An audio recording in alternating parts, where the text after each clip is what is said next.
ሰላም ጤና ይስጥልኝ ውድና የተከበራችሁ የጠበቃ ዩሱፍ የዩቲዩብ ቻናል ተከታታዮች ውክልናን በተመለከተ ጠቃሚ ሆነ የህግ ምክር ይዤላችሁ መጥቻለሁ። እስከ ፕሮግራሜ ፍጻሜ ድረስ አብራችሁኝ በመቆየት ተጠቃሚ እንድትሆኑ እጋብዛችኋለሁ። ቤታችሁን እንዲያስተዳድር፣ እንዲሸጥ፣ እንዲለውጥ በአጠቃላይ ጠቅላላ ውክልና ሙሉ ውክልና ብላችሁ እናንተ የምታውቁትን ህጉ ግን ልዩ ውክልና ብሎ የሚጠቅሰውን የውክልና አይነት የሰጣችሁት ተወካያችሁ የጥቅም ግጭት በሚፈጥር መልኩ ይህ ተወካይ ለራሱ ጥቅም በተዘዋዋሪም ይሁን በቀጥታ በሚያስገኝ መልኩ የናንተን የወካዩን ጥቅም በሚጎዳ መልኩ ይህንን ቤታችሁን ሸጦት ብታገኙ ምን ታደርጋላችሁ? በምን ያህልስ ጊዜ ለፍርድ ቤት ክስ ማቅረብ አለባችሁ? በዚህ ጊዜ ገደብ ውስጥ ለፍርድ ቤት ክስ ካላቀረባችሁ ኪሳራ ውስጥ ትወድቃላችሁ። ዝርዝር የሆኑ ነገሮችን ምክሮችን ለናንተ ማቀርብላችሁ ነው የሚሆነው። ይሄ ጠቃሚ ሆነ የህግ ምክርና ትንታኔ እንዳያመልጣችሁ። እንግዲህ አንድ ተወካይ ከተወካዩ ላይ የውክልና ስልጣን ተሰጥቶት ይሄንን ኃላፊነት ሲወስድ ዝም ብሎ ለወካዩ ሰው ውለታ እንደዋለለት አይደለም የሚቆጠረው። ተስማምቶ ይሄን የውክልና ስልጣን እስከ ተቀበለ ድረስ ስምምነቱን እስከ ገለጸ ድረስ የሚጠበቅበት በህግ የተጣሉበት ግዴታዎች አሉ። እነዚህን ግዴታዎች ሳይወጣ ቢቀር በህግ ተከሶ ተጠያቂ ነው የሚሆነው። በወካዩ ላይ ለሚደርሱ ኪሳራዎችም ኃላፊነቱን ይወስዳል። እንግዲህ አንድ ተወካይ ውክልናውን በመጠቀም ለወካዩ በሚሰራቸው በማንኛውም እንቅስቃሴዎች ውስጥ ለወካዩ የተሻለ ጥቅም ሲል በቅንነት ሊሰራ ይገባዋል። ቅን ልቦና ሊኖረው ይገባል። ተወካዩ የራሱን ጉዳይ ሲሰራ ሊወስደው የሚችለውን ጥንቃቄና ጭንቀት ለወካዩም በሚሰራበት ጊዜ ማድረግ አለበት።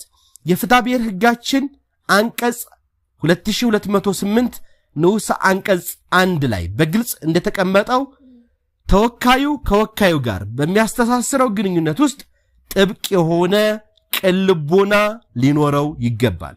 ክፋትን፣ ተንኮልን ሊያስወግድ ይገባል። ሌላው የተወካይ ግዴታ ተወካዩ ታማኝ የመሆን ግዴታ አለበት። ስለዚህ የወካዩን ጥቅም ሊጎዳ ወይም ሊቀንስ ከሚችል ተግባር ፈጽሞ መቆጠብና ታማኝነቱን በሚያከናውነው ሥራ ውስጥ ታማኝ የመሆን ከማጭበርበር ከማታለል መራቅ መቻል አለበት። ይህን ሥራውንም በሚያከናውንበት ጊዜ ይህ ተወካይ የውክልና ስልጣኑን መሰረት በማድረግ ሥራውን ሲያከናውን ተቃዋሚ ጥቅሞችን ወይም ኮንፍሊክት ኦፍ ኢንተረስት የምንለውን ማስወገድ አለበት። እንግዲህ የወካዩን ሥራ በሚያከናውንበት ጊዜ ለምሳሌ ቤት ማስተዳደር፣ መሸጥ፣ መለወጥ ውክልና የተሰጠው ሰው ይሄንን ቤት ለወንድሙ፣ ለእህቱ፣ ለእናቱ፣ ለአባቱ ቢሸጥ እና በተዘዋዋሪ የቅርብ ዘመዶችን ተጠቃሚ ለማድረግ ታስቦ በመሆኑ፣ ሁለተኛ ለሚስቱ ለትዳር አጋሩ ቢሸጥ ወይም ብትሸጥ ይህንን ያደረገው ድርጊት ተቃዋሚ ጥቅም ተቃዋሚ ድርጊት እንደፈጠረና በአግባቡ የውክልና ስልጣኑን በመጠቀም የተጣለበትን ኃላፊነት እንዳልተወጣ ስለሚያስቆጥር ባደረገው ድርጊት ይህን የሽያጭ ውል ሲዋል ኮንፍሊክት ኦፍ ኢንተረስት ወይም ተቃዋሚ ጥቅምን የማስወገድ ኃላፊነቱን ሳይወጣ ያደረገው በመሆኑ ወካዩ ይህ ውል ይሄ ሽያጭ ውል እንዲፈርስለት በዚህ ተወካይ ላይ እንደዚሁም ደግሞ ይህንን ቤት በገዙ ሰዎች ላይ ክስ ማቅረብ መብት አለው። ምክንያቱም አንድ ሰው ከእህቱ ጋር፣ ከወንድሙ ጋር፣ ከትዳር አጋሩ ጋር፣ ከእናቱ ጋር፣ ከአባቱ ጋር የሽያጭ ውል ሲዋል ዋጋ ተከራክሮ የዚህ የወካዩን ጥቅም በሚያስጠብቅ መልኩ ትርፍ በሚያስገኝለት መልኩ በተሻለ ዋጋ ይሸጣል ተብሎ ስለማይታሰብና ከእናቱ፣ ከአባቱ፣ ከወንድሙ፣ ከእህቱ፣ ከትዳር አጋሩ ይልቅ ወካዩን ያስቀድማል ተብሎ ስለማይታሰብ ህጉ በዚህ በኩል ምንም ድርድር የለውም። ኮንፍሊክት ኦፍ ኢንተረስት እንዳለ የጥቅም ግጭት እንዳለ ስለሚታሰብ አውቶማቲካሊ በፍርድ ቤት በክስ አቅርቦ ይህ ወካይ ይህንን ውል ማሰረዝ ይችላል። ነገር ግን ተወካዩ የውክልና ስልጣኑን መሰረት በማድረግ ከሶስተኛ ወገን ጋር የሚያደርገው ውል ከወካዩ ጋር የጥቅም ግጭት ተፈጥሯል ብሎ ተወካዩ ካወቀ ይህንን ለመቃወምና በፍርድ ቤት ክስ አቅርቦ መብቱን ለማስከበር የሚችለው ይህንን ካወቀበት ሽያጩ መከናወኑን ካወቀበት የጥቅም ግጭት መፈጠሩን ካወቀበት ጊዜ ጀምሮ በሚቆጠር በሁለት ዓመት ውስጥ ካልሆነ በስተቀር መቃወም አይችልም። ካወቀበት ጊዜ ጀምሮ 2 ዓመት ካለፈ ይሄንን የመጠየቅ መብቱ በይርጋ የሚቋረጥ የሚዘጋ በመሆኑ መብቱን ያጣል፣ ምንም ማድረግ አይችልም ማለት ነው። ስለዚህ በዚሁ አግባብ እንድትገነዘቡ እፈልጋለሁ እና ተቃዋሚ ጥቅሞች ተፈጥረውብኛል፣ ኮንፍሊክት ኦፍ ኢንተረስት አለ። የወከልኩት ሰው በአግባቡ የውክልና ስልጣኑን ሳይጠቀም ራሱን ለመጥቀም ወይም ሌሎችን ለመጥቀም በማሰብ ነው ቤቴን የሸጠብኝ ብላችሁ የምታስቡ የፕሮግራሜ ተከታታዮች ጉዳዩን ካወቃችሁበት ጊዜ ጀምሮ በ2 ዓመት ውስጥ ለፍርድ ቤት ክስ ካላቀረባችሁ መብታችሁ በይርጋ ቀሪ ይሆናል።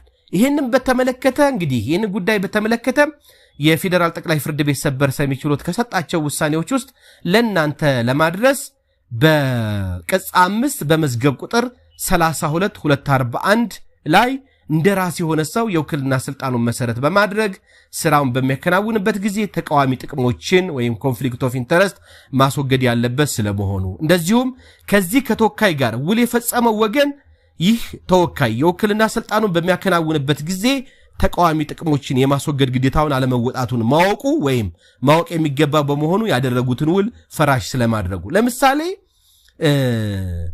አንድ ወንድም የተወካዩ ወንድም ወይም እህት በውክልና የወሰደውን እንዲያስተዳድር የተሰጠውን ወይ መሸጥ የመለወጥ ስልጣን የተሰጠውን ቤት እንደሚሸጥለት ያውቃል። ስለዚህ ከሱ ጋር ውል ሲያደርግ ኮንፍሊክት ኦፍ ኢንተረስት እንደሚፈጠር ስለሚያውቅ ይሄንን ማስወገድ አለመቻሉ ይሄ ሶስተኛ ወገን ራሱ እንዳወቀ ስለሚቆጠር ውሉን ፈራሽ ያደርገዋል። እንደዚሁም በቅጽ 19 በመዝገብ ቁጥር 98961 ላይ ተወካይ የውክልና ስልጣኑን መሰረት በማድረግ ከሶስተኛ ወገን ጋር የሚያደርገው ውል ከተወካይ ጋር የጥቅም ግጭት ተፈጥሯል ብሎ ወካዩ ካወቀ ይህንን ለመቃወም ለማስፈረስ የሚችለው ወካዩ ይህንን ሁኔታ ካወቀበት እስከ 2 ዓመት ጊዜ ድረስ ቅድም የነገርኳችሁ መሆኑን እንደዚሁ አስገዳጅ የሆነ የሰበር ውሳኔ ተሰጥቶበታል። በመሆኑም እንግዲህ ውክልና የሰጣችሁት ሰው ዝም ብሎ ለእናንተ ውለታ የሚውልላችሁ አይደለም። ውክልናውን አምኖበት እስከተቀበለ ድረስ ቅድም በነገርኳችሁ መሰረት በሕጉ የተጣሉበትን ግዴታዎች መወጣት ግዴታ አለበት። እነዚህ ግዴታዎች ቅን ልቦና ሊኖረው ይገባል። ቅን ሆኖ ነው ስራውን ማከናወን ያለበት። ታማኝ የመሆን ግዴታ አለበት። ሚስጥራችሁን የመጠበቅና ሚስጥር ጠባቂ መሆን አለበት። እንደዚሁም ታታሪና ትጉህ የመሆን ግዴታ አለበት እንጂ ዝም ብሎ እንት ማድረግ የለበትም።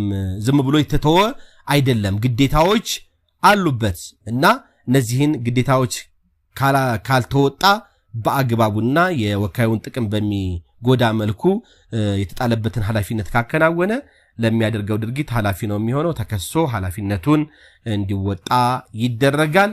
ይህ የህግ ምክርና ትንታኔ ጠቃሚ እንደሆነና እንደሚጠቅማችሁ ተስፋ አደርጋለሁ። የፕሮግራሜ ተከታታዮች ይህን ቻናል ሰብስክራይብ ማድረግ እንደዚሁም ለሌሎች እንዲደርስ ሼር እና ላይክ ማድረግ እንዳትረሱ። አብራችሁ ስለነበራችሁ እጅግ አድርጌ አመሰግናለሁ። መልካም ቀን እንዲሆንላችሁ እመኛለሁ። ባባይ